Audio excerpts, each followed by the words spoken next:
They wrongfully took over all the way back from the days of Ham, his grandson Canaan, the one that Noah cursed.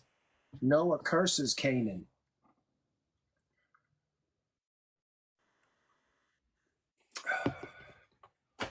How you doing? Can you hear me? Oh, hey. I'm doing good. You? I'm just chilling. Okay. Why do you think atheism enslaves the mind? Like Cypher in the Matrix. What do you mean? You too young. Can you elaborate? You watch Barbie? Did you watch Barbie? The movie, the Barbie movie that just came out like 2 years ago? Yeah. Yeah, I saw that. It's like Barbie and Barbie Land. That's how an atheist is. An atheist is like Barbie in her own Barbie land. Really. Yeah. Just like that means that an atheist would be completely and utterly distracted and not aware of the outside Yes. world. Yes. Yes. Because everything has to make sense in their minds. And if it doesn't make sense in their minds, well then it's just not a part of my land. It's not a part of my reality. Oh, so that's what you think about atheists? Well, I mean, that's not what I think. That's what I know. Especially after having like countless and countless conversations with them. All of these atheists feign to be scientists. I mean, the whole reason why I reset the live just now was because I was talking with a agnostic and I was presenting evidence, and all he could do was just invalidate the evidence as if it doesn't even exist. I see. Well, I'm an atheist, and Well, if not you to say that all atheists are like that. yeah, So I'm not saying that all atheists are dumb. Just yeah. because you're enslaved in your own mind doesn't make you dumb. I'm really looking for a reason to believe Jesus. I still haven't found that reason. If you have evidence, I'd be glad to hear it. Well, I got okay. My best Pokemon, if I was to pull out my Mewtwo and say, "Hey, this is the best evidence for not just Jesus, but the supernatural Jesus." Okay. You know what that would be? Like like having shit supernatural happening. No, Like you no. mean the Jesus that died and came back? That Jesus? Yes, man. Okay. The best Pokemon I could use would be the Shroud of Turin. What is that? The Shroud of Turin is the burial cloth that was used to cover the body of Jesus. Okay.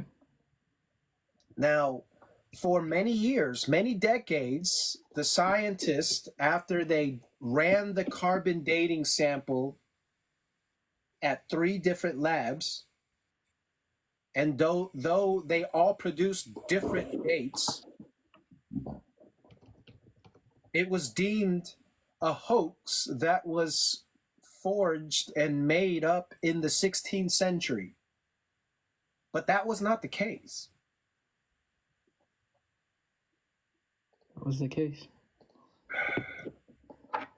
So when you start going down the rabbit hole, the first 3 Google hits are going to likely say, oh, the Shroud of Turin was dated to the 16th century. It's a hoax.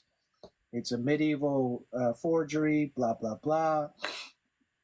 But what people aren't telling you, or what the scientists aren't telling the world, is that these 3 samples were literally side by side. It's not like they took a sample from, the bottom left quadrant and then one from the middle and one from the top. It was all literally on the I think it was on the bottom left or the top left. I can't remember of the actual artifact. They cut a rectangular piece out and then they cut it into 4 pieces. Then they sent 3 of those pieces to 3 different labs. Now, if you're looking at this sample, these samples should be producing the exact same dates. If it's radiocarbon dating, it's extremely precise. So as long as the source material is the same, then there's no reason for it to produce such a varying, results. But all three of the labs produced a wide range, and so all they did was say, "Oh, this is dated somewhere between this range to this range," and it's a hoax because regardless, as early as it could have been, it's not in the first century. So that's the whole reason why the world was convinced that this artifact was a hoax for all these years. But now, with all this other science that's been continuously been done on this artifact, it is now the most scientifically studied artifact in the world. So if I was to propose something that we can talk about for hours and really help validate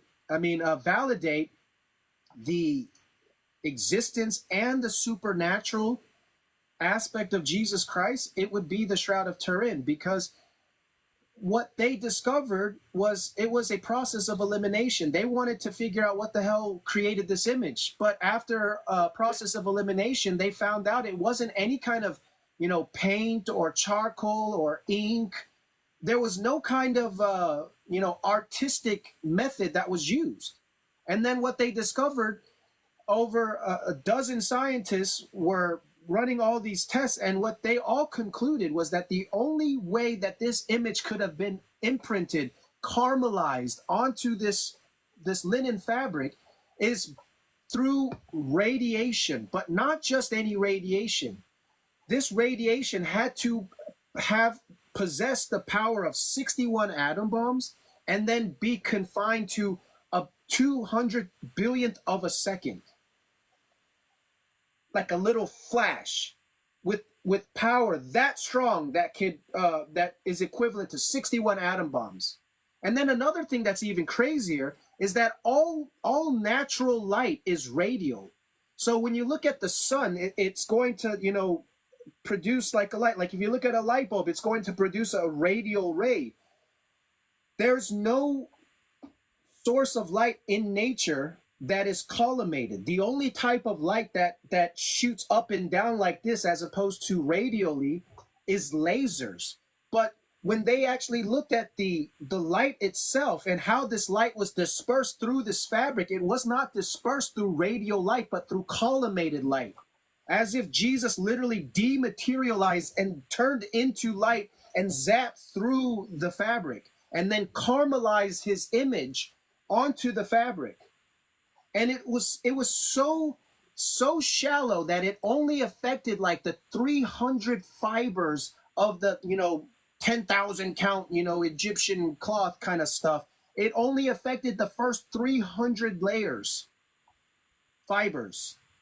That's how shallow it was.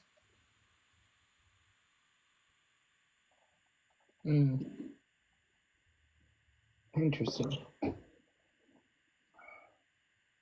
It definitely is interesting. I've got papers I can email you if you're really interested, and you are a critical thinker and a scientist like all these atheists claim to be.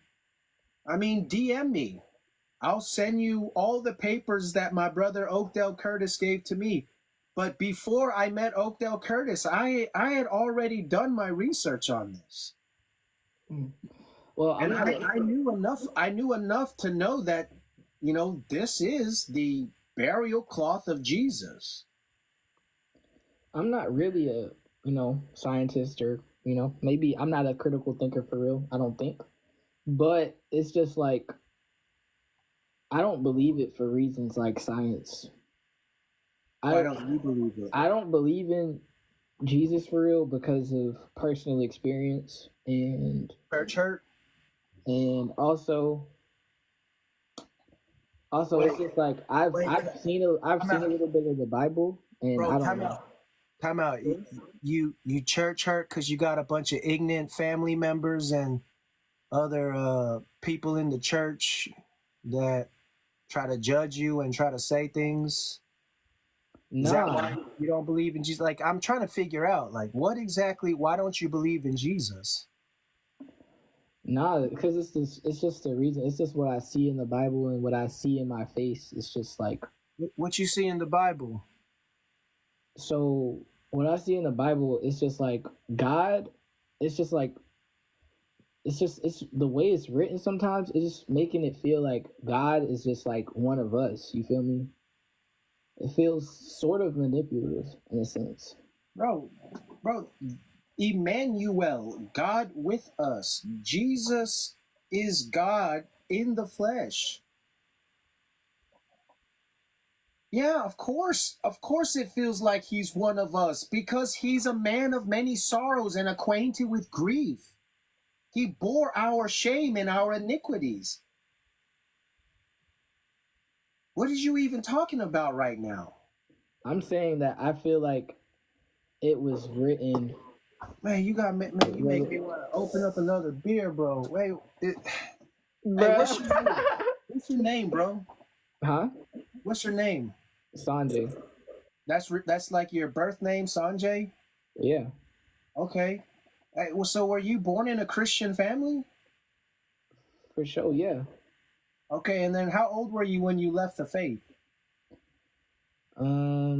Maybe like 15 or Uh, 16. you gotta open up a beer. I just stopped. I stopped believing because I felt like there is no reason to.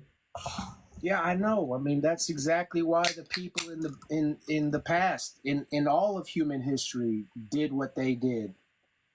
I mean, when King David is talking about all the people around him, he's saying all these people are saying there is no God. He's he's not watching us. He doesn't see what we do. Why do you think Nietzsche said that God is dead and we killed him? Who was Nietzsche? Was that a Bible figure? No, he's a secular philosopher. Oh, well, it's like Nietzsche. he's saying that because we don't. Well, a lot of people don't believe him at this time. A lot of people do, Especially but during his time. In his time when, science and philosophy is, really starting to take off, he's starting to see that man has completely corrupted the system. And so what he's effectively saying is that God is dead and humans have unalived him because there is no God in their hearts or their minds anymore. They don't live with the fear of the Lord anymore. They live for themselves.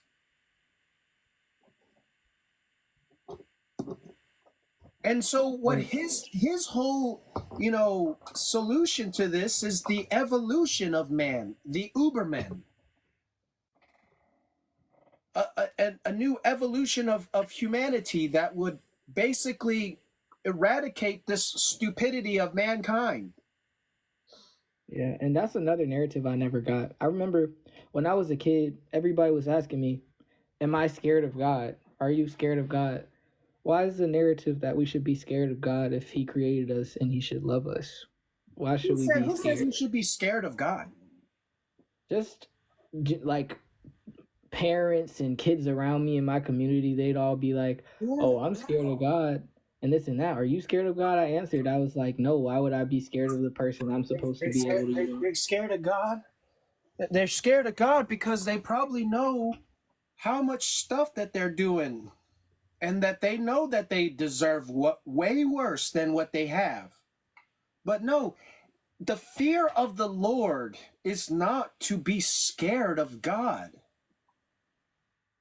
I'm not Okay. scared of God. Why should I be scared of God?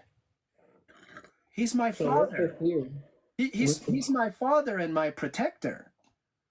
Why would my children be scared of me unless somebody or someone made it that way?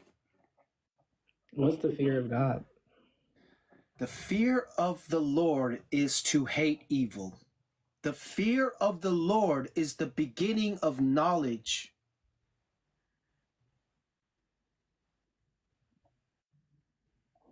But fools reject correction.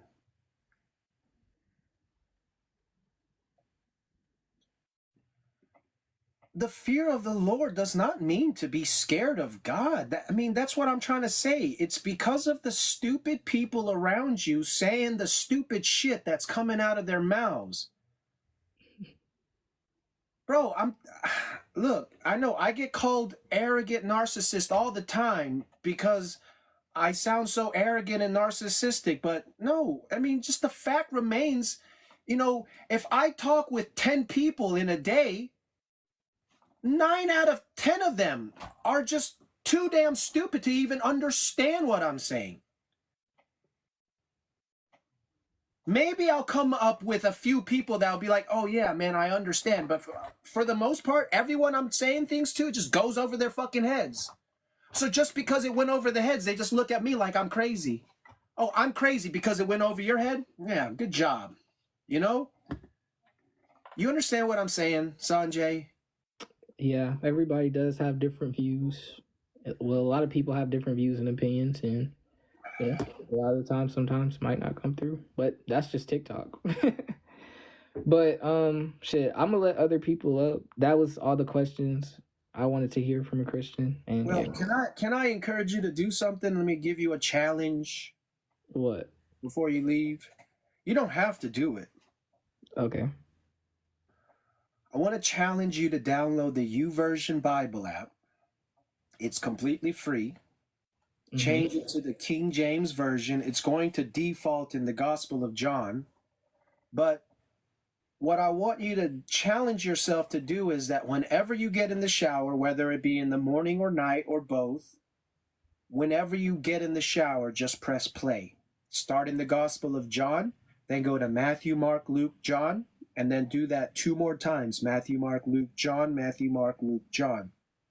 And just listen to the words of Jesus. Suspend disbelief. Forget about all those extra voices that influenced you back when you were 16. Fuck them all.